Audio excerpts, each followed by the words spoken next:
Joining us on phone from Jos to discuss the latest killings in Jos is Executive Director, Global Peace and Rescue Initiative, Melvin Ejeh. Many thanks for joining us, Melvin.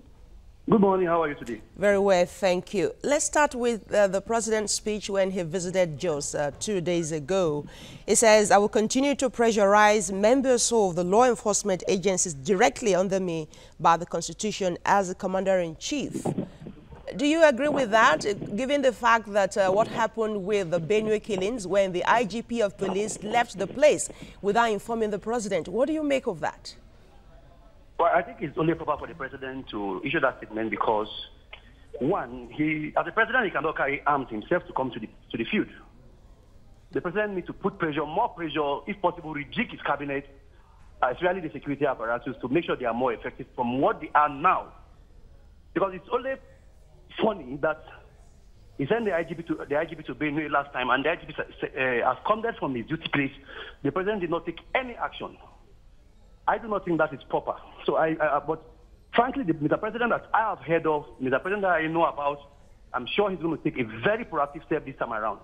He must rejig his security apparatus. He must rejig his service chief. It is timely because we can't have people dying on a daily basis in this country as if they have no country. This is not proper.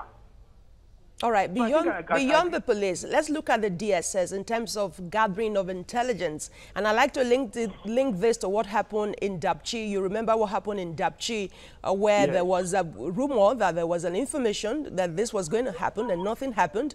And even the hours of operation took 2 hours for the operation to take place. And we're told that the army, some operatives were not too far from the point of the abduction, and nobody came to the rescue of the people. So what do you think the DSS is doing or not doing enough in terms of gathering of intelligence? I'll be very clear in saying the DSS are not doing enough. They have failed in their duties in terms of gathering intelligence. Why not trying to hold brief on the Nigerian army? The Nigerian army are overwhelmed. They are doing so much to keep this country together. Now, it is not their duty, even though they have intelligence units, but it's not their duty to provide deep intelligence. The DSS are supposed to provide this intelligence and pass on to the army to execute. But I think for a very long while now, the DSS have failed in their duty, and I don't think this is correct. I wonder why Mr. President, he still left these people there. They have no business being there. What is the DSS doing? Look at what happened in Jos recently. We don't know if there was an intelligence report, and everybody will expect the army to do magic. It is not possible. Army are meant to defend the territory. Army are meant to strike. So I think the DSS have failed in their duty, and there is every need why the service chief of DSS should be sacked immediately. That is my state. All right. The IGP of police is saying it's also time for the mobile force, the units of the police to rejig in terms of response to riots in the country. I'd like us to, if you can, tell us what do you think should be the standardized response time for security operatives when there are riots, when there are issues. What we heard in just 5 villages were sacked. And that's some couple of hours for that to happen. And there were no rescue coming in from the security operatives. What do you think is lacking here? I think as someone who was on the field practically, I take exception to that statement that there was no response. Okay. I want to properly commend Operation Safe Haven, the Special Military Task Force. If not for them, I am sure we have no Plateau State today. They are the only security agencies I saw, I worked with, I met on the field. They were there promptly. But mind you, these terrains are very porous. The terrains are bad. They are hilly terrains. All right. They are terrains you cannot respond to immediately. In fact, the distance from Gashish and this village that we attacked is not more than 5 kilometers. But if you want to go around, it can take you 5 hours before you get to this location. Okay. This is one thing was the mindful. Sometimes people just make comments without knowing how the terrains are. I didn't see the police. I didn't see the SSS anywhere close to that environment.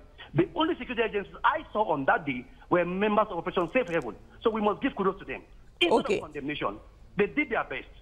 All right, so Operation Safe Haven, you're talking about the military now. They were on ground, they helped, and they responded promptly. They were on ground, they evacuated the victims.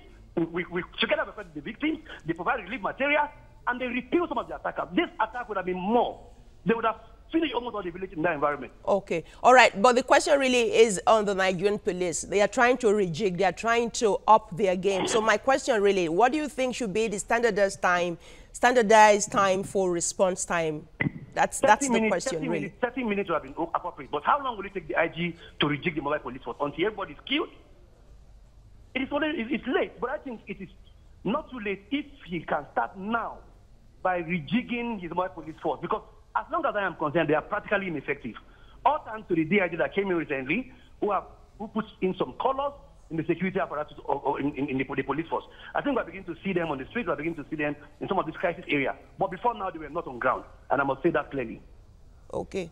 All right. I think we have to leave it there. Many thanks for your time and contributions on TVC News. Melvin Ejeh.